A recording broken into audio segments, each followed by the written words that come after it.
Ben Carson, the pediatric neurosurgeon known to colleagues and patients alike as the surgeon with gifted hands. As a brain surgeon, he routinely performs some of the most complicated and dangerous operations imaginable. In 1986, the medical community was shocked when he successfully performed brain surgery on a baby still in the womb. But that didn't get nearly as much attention as the 1987 separation of the Binder Siamese twins, who were joined at the head. Nicknamed Gentle Ben because of his calm and compassionate demeanor, he is best known for taking on surgical challenges that other physicians would not even consider. But a childhood incident almost ruined all that. I had this pathological temper. I remember once a guy hit me with a pebble, and I took a big rock and threw it right at his face. Broke his glasses, almost put his eye out. I mean, that was terrible. I tried to hit my mother in the head with a hammer.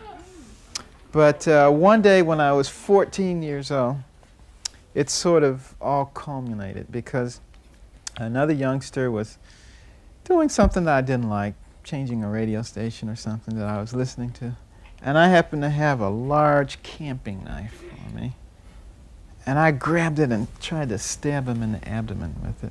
Figured I'd put him out of his misery. Well, fortunately, under his clothing, he had on a very large metal ROTC belt buckle. And that knife blade hit that belt buckle and broke. And he took off. You know, I was even more horrified than he was because I recognized at that moment that I was completely and totally out of control. And I went home and shut myself up in the bathroom, and I started praying and asking God to take that temper away from me because I had no control over it. I was just like a crazy person when I got mad. And I started reading in the book of Proverbs, and it had a lot of stuff in it about people who lose their tempers and what happens to them. And it all seemed like it was written just for me. And I stayed in there for 3 hours, praying and contemplating and reading. And when I came out of that bathroom, the temper was gone. And I haven't had any problems with it ever since that time.